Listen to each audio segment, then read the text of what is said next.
Hey guys, welcome to my YouTube channel. My name is Oluwasegun Kolawole. I talk about tech career, product management, as well as leadership. Today we are talking about some things around roles to pick in 2024, especially as someone who does not have time, majorly 9 to 5 workers. So software engineering space, product design, product management, and some of these spaces, they are actually getting saturated these days. And we look forward to, okay, what are those things that people can really take in these current times that is not all that competitive, where the experience level they will probably be asking for is that 2 years or 3 years and not the 5 years experience and all. By the way, if this is the first time you're coming into this channel, welcome. And I talk on tech career, product management, as well as leadership. Ensure to subscribe so that you can get every new video that I upload. As well, you should turn on your notification bell so that you are notified once I do this. Let's get back into the topic of today. So if I was going to start a career in 2024 as a 9 to 5 worker, I think I would pick the following roles: cloud computing, or better still, let's say cloud engineering. So cloud engineering has to do with setting up infrastructures on the cloud, managing databases, and even managing servers on the cloud. So what are those skills that are required of you, or what are the things that you probably see that you need to learn? Things like Azure, Google security certifications that you need to get, and even AWS. You need to learn some of these things to be able to get into spaces like this. You need networking knowledge as well as security as a whole. Cloud computing is a particular career path that you can actually get into to become a cloud engineer.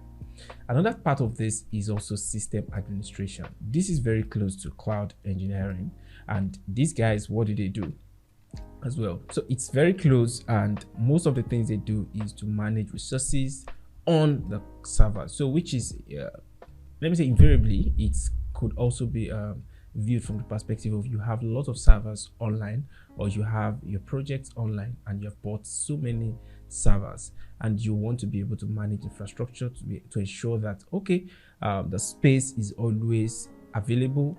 When there is a lot of load, you want to install load balancers. You want to ensure that your system online has the right resources and it's serving your user in real time. You might want to consider any of these career opportunities: cloud engineering or even system administration. Another career path that you may consider is DevOps engineering. DevOps engineering has been something that has evolved over time now, and people are still getting into it, especially for applications that has to do with microservices. So when I say microservices, it means there are a lot of the application is so large that you had to separate. If we want to log in, this is what we want to use. We want people that are on the login server to be different from people that are using the let me say payment routes. So whereby if the system fails on one part, the whole system does not fail. Just a part of it will fail, and which means you have lots of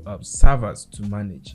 And in doing this, your deployment needs to be done on different server where you do your updates, and you need a DevOps engineer to actually do most of these things. DevOps engineering involves you knowing things around infrastructure as well. So DevOps engineering, cloud computing, and even system administration, most of these roles are very related, and you can get into any of these things if you happen to be someone who has been managing IT infrastructure in the past, or you've done something around networking and you want to dive into the software aspect of things. Another career path that you can consider is cybersecurity. We all know that we have lots of applications online at the moment. Now, it's just all about real estate as well. In the real estate world, we have so many houses. When you build a nice house and all, you want to secure it with either using a dog or even having a real-time person. I mean, maybe a security in such place, just like the bank and every other places where something that has to do with wealth, affluence, or even anything that has to do with money as well. They always want to secure it using security systems. So in the same vein, when there are applications that has, especially fintech applications or blockchain applications or applications that prioritizes security so well. These applications would need the service of cybersecurity specialists to ensure that they secure everything they have on their site. And this is where we have hackers. You say these are the good hackers, the white hat, and all of these guys.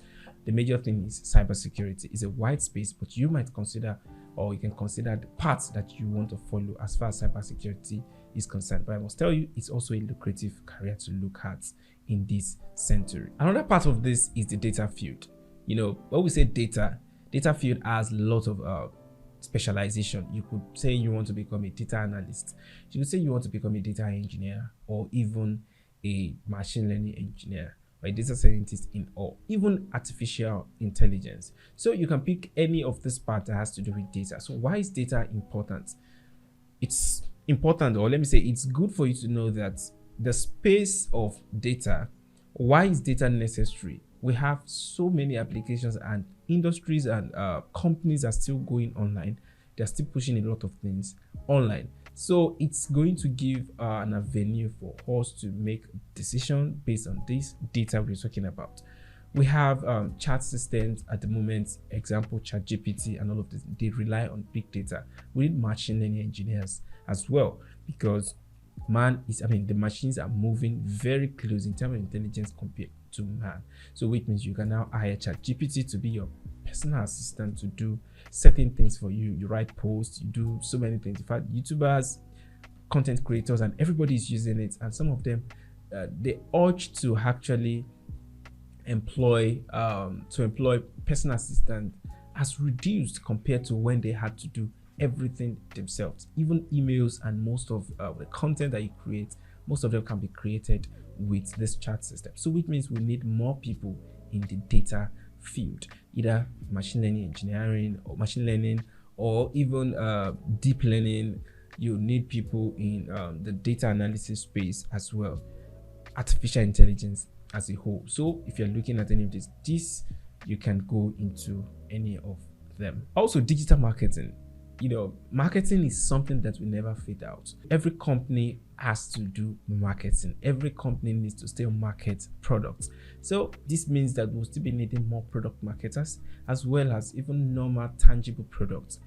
They will still need to sell something online. The online space is just a space. So which means what data marketers that have been in the space already, what they need to still do is to keep up with industry trends, and after keeping with industry trend, and ensure, okay, this is the platform people are using at the moment. Know how to run your advert on those platforms. Gone are those days when the major advert platform or advertisement platform was just Facebook. But now things have changed, not just Facebook and Instagram. Again, people run across platforms, LinkedIn and every other platform that you can see. So it's important for you to know where people are, and if you're entering the digital marketing space, find someone around this space to actually mentor you. Ensure the person is doing well before you get into such mentorship. Another part of this, I would say it's least discussed, is quality assurance. Quality assurance is a very good career because, let me say, they are the one that actually certify if a product is fit enough to move. And this is divided into 3 different parts. You could be a manual tester, whereby you test, but I would say that's majorly when you're just starting out your career. So being a manual tester. Another thing is automation test. So you could be a QA automation engineer. So if you're an automation engineer, you should be able to automate a lot of test cases and ensure that machines can run it for you. So if you're a QA tester and all you do is manual test, trust me, you need to move into automation so that you can do both, to just improve or to give you higher chances of being employable. As we know that more products are still coming out daily, there is need to bring in quality assurance professionals who are going to be able to ascertain this is quality enough to go out, or we don't want to launch this now. So you catch all the bugs that are in the application, all the mistake to say in the application, you capture them, push it back to the developer until you have your footprint or your thumbprint or your fingerprint or your assertion that this app is fit to go into the market. No good products, no solid products will be developed or shipped into the market to say. So quality assurance is something you can look into. The third part of it is actually the QA analyst role. So a QA analyst is actually an embodiment of all of these things QA. You're actually going to be writing the test cases. Okay, this is what if a user does this. So you think like a user and also like a product person. So what if a user does this? You need to move like this. What if a user does the other one in the other way around? So we need to understand that it's important to know whatever career you're getting into, to know the industry expectations around it. So find someone around it who does the same QA before you get into it, to get the proper advice on what to start, where to start from, and what does not matter in this space. Now the last part is IT support. I classify this into different parts. IT support, you could be in the customer care aspect, or you could be in technical support. You know, we have different level of this where you learn how to talk to people, how to address people, how to support people. So IT support is another thing to where we have ITSM, like a management role as well, where you manage users, you help them solve all their problem, they log their problem. That's why you see something like, okay, we have opened your tickets. So they are the ones that are in charge of all these tickets. So they are ITSM professionals.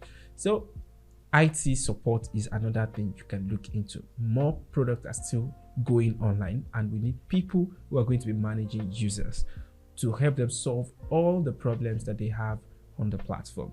If this video has helped you so far, or you have a particular career that you think people can get into in 2024, feel free to drop this in the comment section. Thank you. Bye for now. By the way, don't forget to subscribe on this channel so you can get every of the videos that I release. Bye.